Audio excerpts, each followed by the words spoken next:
Because this started, and I love this story, as a young prosecutor, Kamala Harris talked about going in that courtroom for the first time. As a young prosecutor, I plan on waking up on November 6th with Madam President.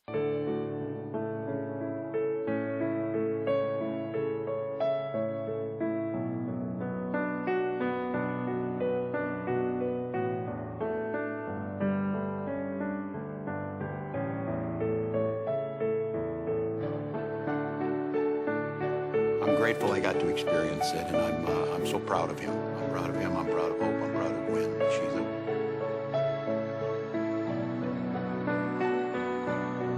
But it seems that Prime Minister Netanyahu is not listening. Well, Bill, the work that we have done has resulted in a number of movements in that region by Israel that were very much prompted by or a result of many things, including our advocacy for what needs to happen in the region. But it seems that Prime Minister Netanyahu is not listening. We're not going to stop pursuing what is necessary for the United States to be clear about where we stand on the need for this war to end. So now they're throwing around the word misinformation. Well, was we misinformed when we heard what we heard directly from her mouth? And the federal relief and assistance that we have been providing has included FEMA providing $750. And was we also misinformed when the director of FEMA, Mayorkas, came out and said what he said? Or did he misspeak? We are meeting the immediate needs with the money that we have. We are expecting another hurricane hitting. We do not have the funds. FEMA does not have the funds to make it through the season. Now, since y'all want to say everything is so misinformation and misinformed, I just have a few questions. That's it. Is the critical needs payout of $750 only a one-time payout per household, not per person, and you would need to qualify, which also indicates that you may be denied? Just asking. I have another question. Did FEMA not designate funding of over $1 billion for a legal migrant program called Shelter in Place in 2023 and 2024? Another question that I may be misinformed about.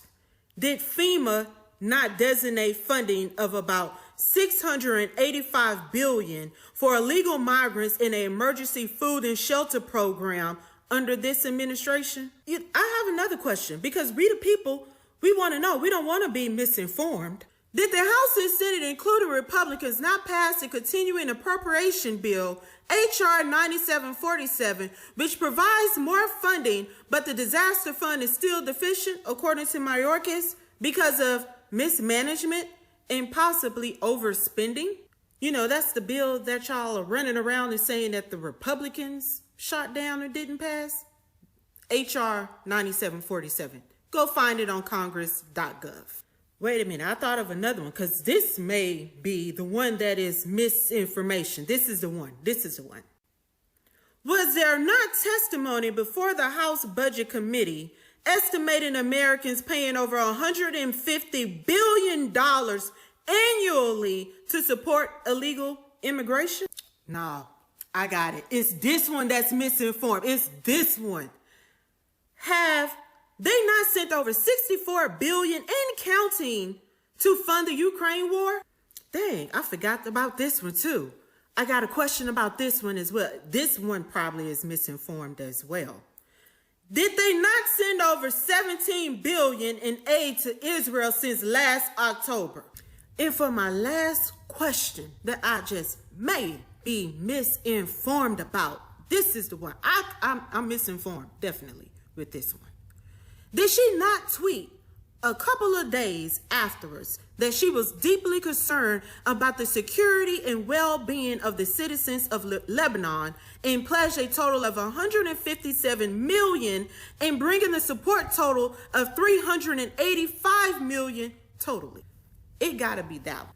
And if you didn't catch what I said earlier, they're funding Israel and Lebanon, which Israel struck Lebanon. Just think about it. So no, we're not misinformed.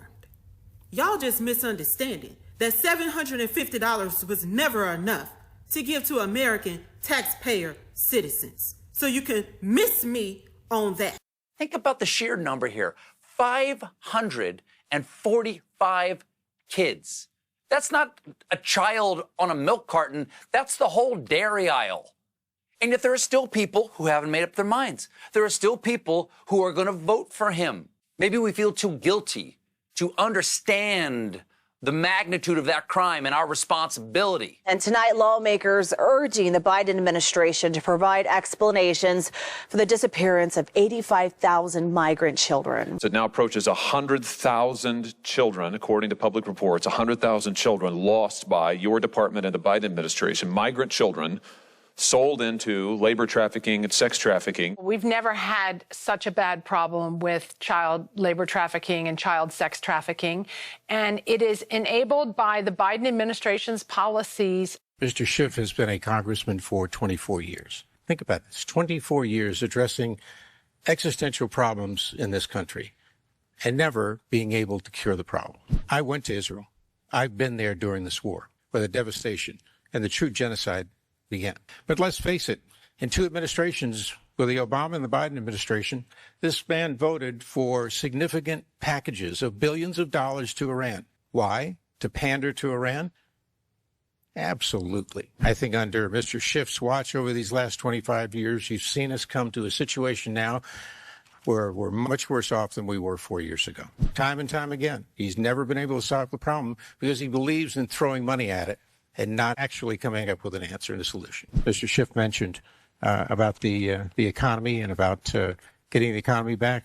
Well, I like to call that Schifflation. The more you regulate, the more you control. This man and his party wants to control. You know, Mr. Schiff has these great ideas. The problem is he really doesn't have an answer of how to pay for that. Americans are being killed because the borders are open. Let's face it. We've got to get back to securing the border. Fentanyl, single worst drug ever to come across the borders from anywhere, that are killing our people. Have you voted for George Gascon? Have you voted for George Gascon? I know your policies read like Project 2025. Who has been easy on crime? I know what I've read on your website. We're moving a little How about further. Proposition 36? The last question was about Proposition 36. So this is what you do. You lie nothing but the kind of things to say about your. Let's just face it. This is who you are, and this is what you do. For 24 years, you've only been known for one thing, and that's impeaching somebody else. That's unconscionable. Latino voters don't believe you really care about it. And I think Mr. Schiff said, well, we haven't. And I looked in the camera like I will now and say, when I get back to the U.S. Senate, the Latino community will be my priority. When you step up and you talk like you talk right now, it tells those hardworking people in California that you don't care about them. How can you think about one man every day and focus on that when you've got millions of people in California to take care of?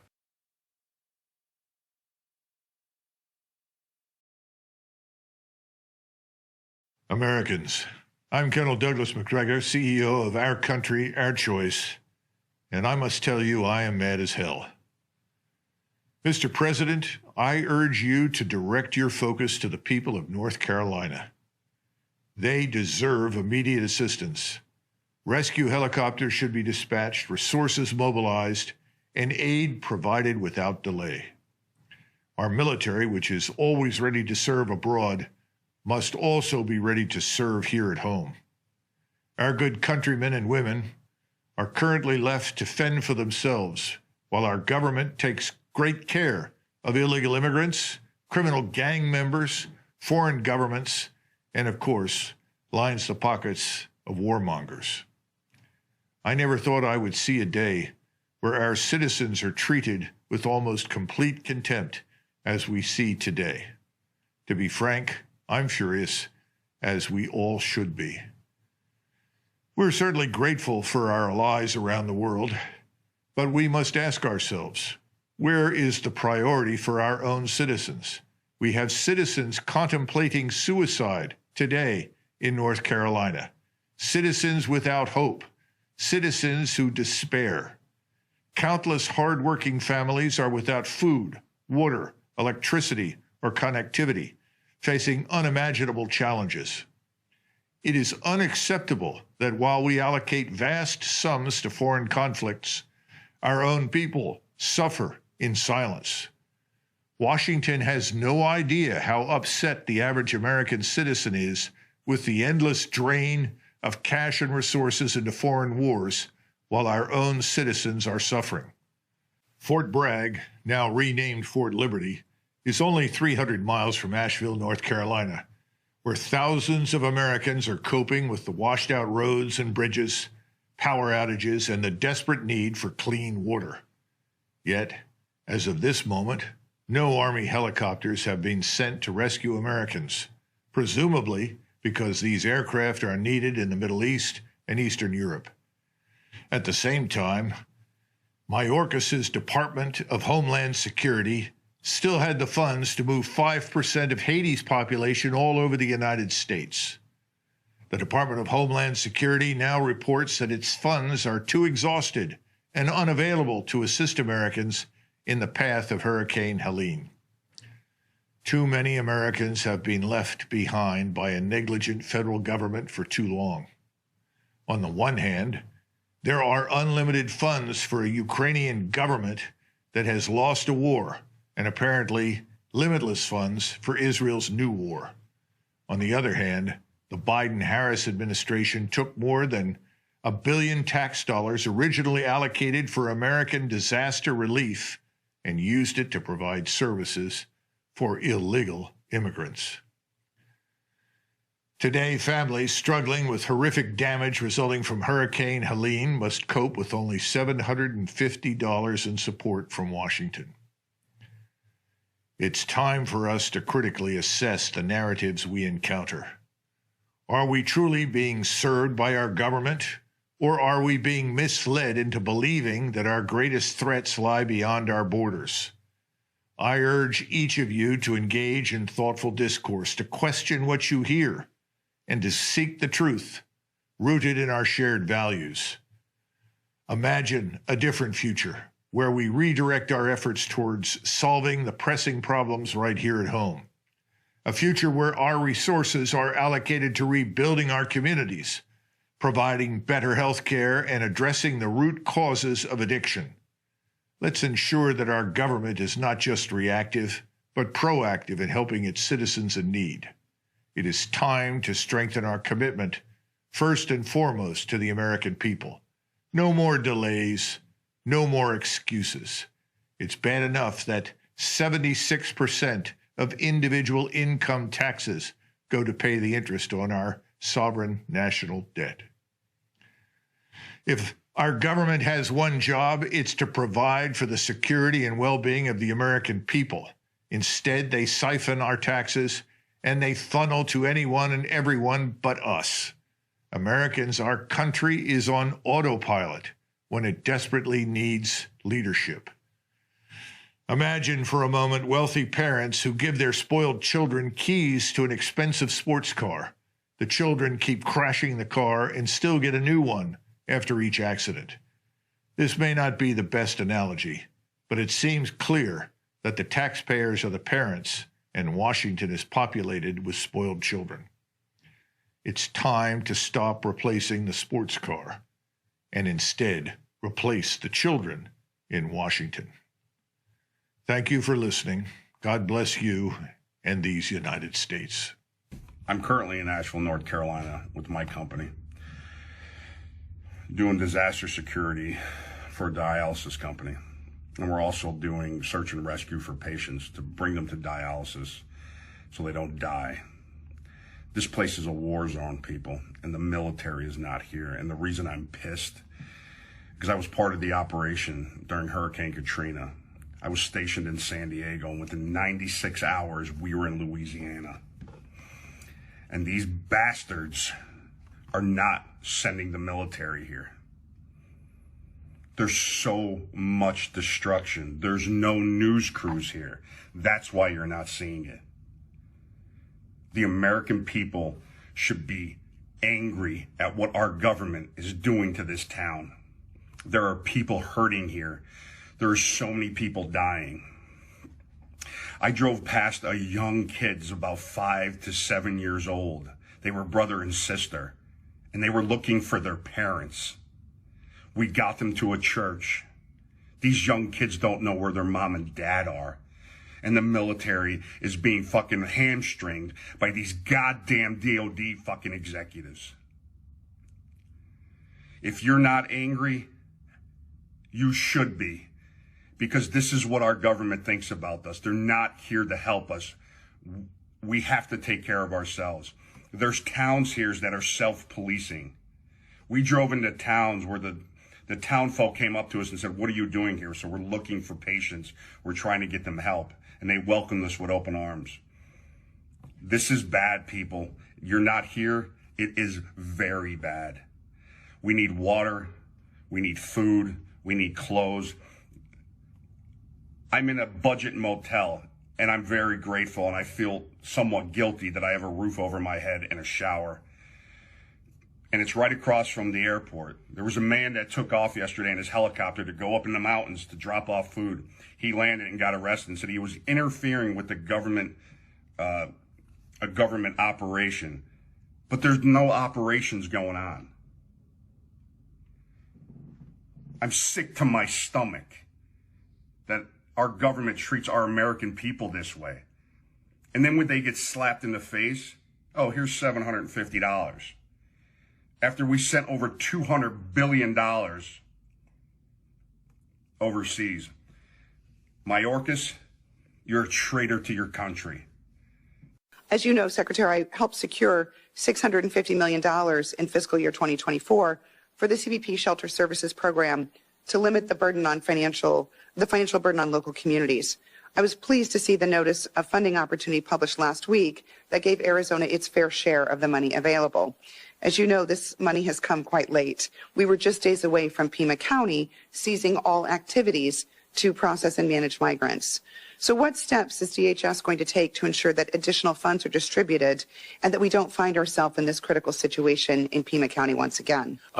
We announced with the first distribution last week, we also announced a competitive process for the second tranche of funds under the Shelter and Services Program. We are going to receive applications for it from existing recipients, as well as those that who are first-time applicants, and we are very focused on getting the dollars out the door as quickly as possible, as fairly as possible. Racism doesn't have any power. Chuck, I don't agree with that. People were outwardly racist while Trump was in office. He gave them white people. Like who? He made it comfortable for people to be outwardly racist about how they fit. Chuck, no, he didn't. The climate was a lot different. Studies came out about the racial divide trending in the wrong direction in 2013 when Barack Obama was entering his second term, when the Black Lives Matter movement jumped off. Let's not make it seem like Donald Trump led to this big increase in the racial schism in this country. That happened under Barack Obama. Since we want to go there, but did it happen? Since we want to go, it happened. Yes, it did happen. Yeah. We talk about one-way aggression. You allowed to be openly racist towards one particular group of people, and it's white people.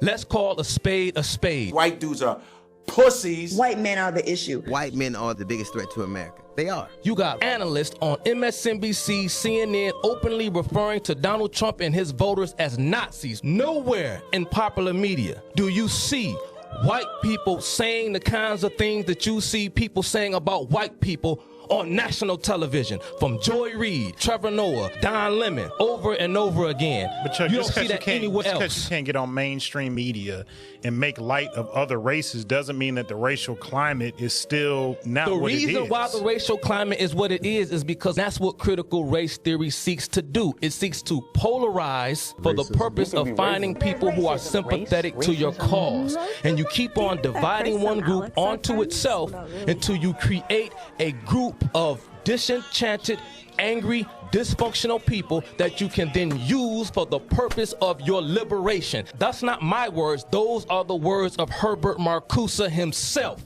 Anybody talking about race in this country or talking about critical race theory and have never heard the writings or the words of Herbert Marcuse, you cannot sit at this table and talk because you don't know the theory, you don't know the science. But like somebody never heard of them, but in their own eyes, they look out into the world and think, yo, that shit is fishy to me. I don't give a damn about what you go out in the world and see. A racial slur was spray painted on the front gate. Alexandra Ocasio-Cortez is dealing with a racist noose found in the garage stall of Bubba Wallace. See, this is all about narrative weaving and storytelling because they play upon people's emotions and how they feel. If I go to a doctor and tell a man, I feel like I'm having a heart attack, the doctor is going to run a specific set of tests to get to what is actually happening.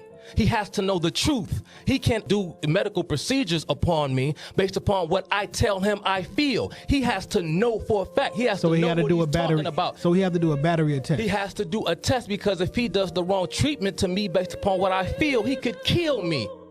Throughout the week, I've been reporting how FEMA has been taking over $1 billion of our dollars that's intended for disasters and shifting it towards the illegal invasion going on right now in our country. Now, FEMA's addressing my report on their website right now, calling it a rumor, actually. They're saying that this is false. No money is being diverted from the disaster response needs. Interesting. That's very interesting that FEMA is now denying this. And the reason why I say that is, take a listen. Okay, I never divulge who my sources are behind a story, but I'm going to do it now because I don't want FEMA calling me a liar.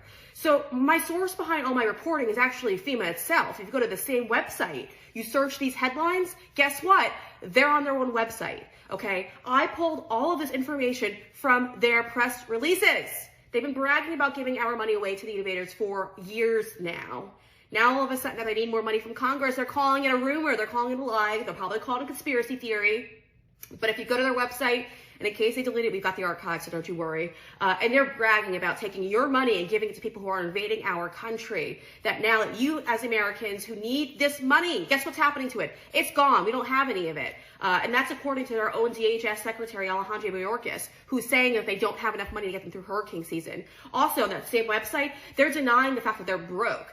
They're saying that that's also false. FEMA has enough money right now for immediate response and recovery needs, okay? So they're hoping that you're just as dumb as they are and that you're not going to fact check them on these things. So if this shit doesn't make it your blood boil, I don't know what will. These hurricane victims, you know what Camel Toe Harris is giving them? $750. Yep. $750 when these people lost everything. Does that sound familiar? Just like the Maui fires, $750. But the kicker is they have to apply for it online. Apply for it online. They don't even have a house. They have no power. They lost everything. And they're getting $750. But you have to apply for it. But we can send billions and billions of dollars to Ukraine, but we can't even take care of our own citizens here in the United States. She is a disgrace. Her administration is a disgrace. She should be embarrassed to even give a speech like that, offering these people $750. What in the $750 is going to do for these people that have lost everything that they own? But keep sending all the money to Ukraine. Keep sending all the money to illegals. Give them $3,000 debit cards, $3,000 food stamps, free housing. But our own citizens here in the United States are suffering. And you're still going to vote for her? It is absolutely disgusting. To whoever reported my video, shame on you. I'm going to make it again because there was a young woman on a live today that attended the Chimney Rock community meeting. And she, a Chimney Rock resident, was telling everyone how in that meeting, the government officials told the Chimney Rock residents that they were going to bulldoze the town. Complete disregard to the bodies that were left. No informing of any of the families that may be looking for these people. Just bulldozed. And that they no longer owned their land. They could not return to their land. That the government was seizing their land.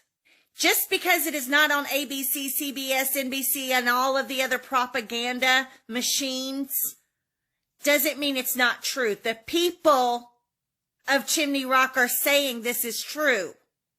And how dare you be so high and mighty that you think you are the source, the only source of information, that because you think it might be untrue that you're going to report my shit. Well, guess what, honey? I'm going to keep reporting on this because this is true. It's happening to fellow Americans. So TikTok, do what you do, and please get the word out about these people and what our government is doing to them. How many folks support Vice President Harris? Any hands? No hands. Hey guys, Congresswoman Kamak here.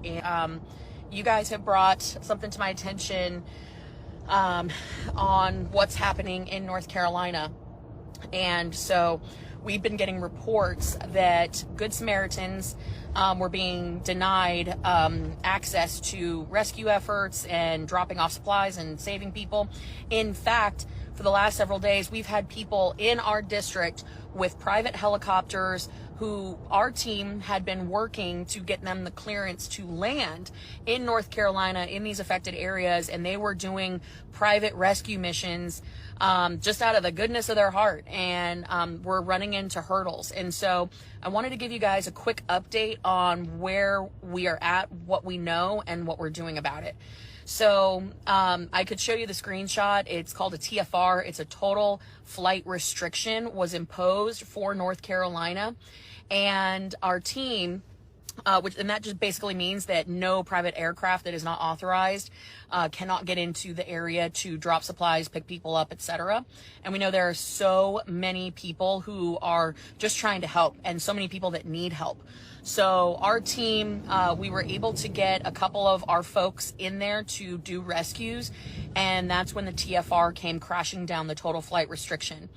My team right now in Washington, D.C. has pulled all of the FAA statutes, and they are going through seeing if there are any laws currently on the books that prohibit this type of activity, or if it's just something that got pulled out of the rear end of the administration. We don't know.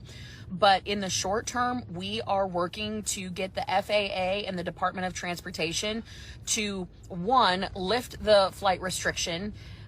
Two, we want to provide Good Samaritan protections for people who are trying to fly in. I've heard that some pilots are being threatened that with their license being taken away. And you guys know me, you know how I feel about this kind of stuff. That's bullshit.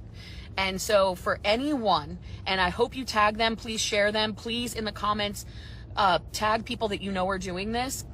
If you know of anyone, any group that is trying to deliver aid to North Carolina and they have been threatened by officials that their pilot's license is going to be taken away, you please let me know, because Lord help them when we finally get our hold of those folks. We are going to make sure that our Good Samaritans, Americans who are just trying to go in and help, they have protections, that they will not be adversely, they will not have adverse action taken against them. So even though I'm still doing all this stuff here in Florida, I wanted to pop my head up and say, yes, we are aware that North Carolina has been devastated. It is heartbreaking.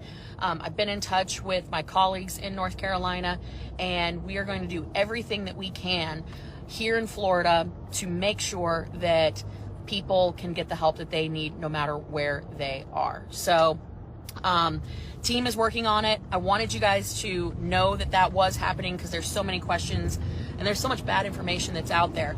I did not grow up a middle-class child, and I am not a middle-class person right now. When I talk about the struggle, I'm talking about what's real.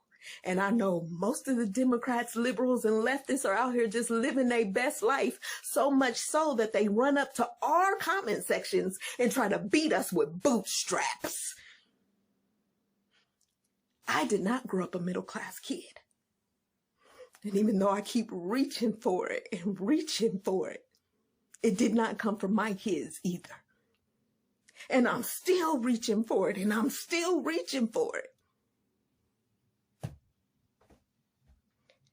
I can't seem to grasp it. And I will make no apologies for feeling like my voice is at least worth something, even if my pockets ain't. Even if I don't own anything, I own this. And I am going to use it, whether they like it or not. And nobody has to pay me for it. All those people in my comment section, Trump is paying you, white supremacists paying you. I got $15.37 in my bank account right now. And I'm hungry. Nobody is paying me to speak what is real. It is real for me. Don't tell me to get an education. I got it. Don't tell me to get a better job. My job is pretty good. I make pretty good money. I cannot afford this rent. I cannot afford to get back and forth and pay for groceries and everything else. I can't. And even though you on the left and everybody else seems to be having parties at Obama's and Diddy's house with Oprah and the rest of the celebrities, a lot of us over here don't have that privilege. I would appreciate it if y'all didn't come and just rub it in. You look poor. I am poor. You need a better job. I need 2 jobs. Either you help or you keep your highfalutin Democrat business to yourself. I don't think y'all really understand. Clearly, y'all in a whole nother world. Y'all in a whole nother world. Y'all do not understand what's going on out here. But this supply chain is about to be even more jacked up for all those who are looking and watching. Be prepared. Yeah, so the tragedy in North Carolina is just highlighting the fact that the government is nothing but violent middlemen, just geriatric criminals who basically do nothing but step in between the interactions of average Americans to justify their existence. People always say, we need the government, they protect us, yet you can't sell lemonade without a permit, you can't braid hair or feed the homeless without a license, and you can't help people stuck in a disaster zone without food, water, or medical care, without the threat of arrest. We have Americans with resources, helicopters, boats, supplies, and the gumption to get it done who are being threatened with arrest if they continue to try to help or rescue people. Why? Well, because the government needs to justify its existence in order to keep existing. It's not about helping people. It's about letting everyone know we're the ones that keep you safe from the world. They can't have average citizens helping each other, because if they did, then the average citizens might look around and go, hey, we actually got this done in way less time, way less money, and way more efficiently than we've ever seen the government do anything. So why are we paying you again? Why are we listening to you again? Why are we allowing you to lord over us again? Why are we allowing you to threaten us with violence again? Why are we allowing you to send all of our resources to places like Ukraine and Israel again, all while our fellow Americans suffer? Yeah, the government can't have that. They thrive on the power that they siphon from our daily interactions and disasters like North Carolina, all while telling us it's for our own good. They need us to need them, and they'll do whatever it takes to maintain that dependency, even if it's the threat of violence or throwing you in a cage, even if it's allowing Americans to waste away in a disaster zone just for the sake of saving face. The next time you hear a politician talking about the greater good and working for you and public service, just remember the fact that the only reason why they exist is because you have to depend on them. And the only reason why you have to depend on them is because they made that happen via violence. And the kicker? Some people just can't stop begging for more. We hand over our freedom, our income, our lives, all because we've been sold a lie that we can't manage without them. When they're making helping people unlawful, you should really start thinking about all the laws.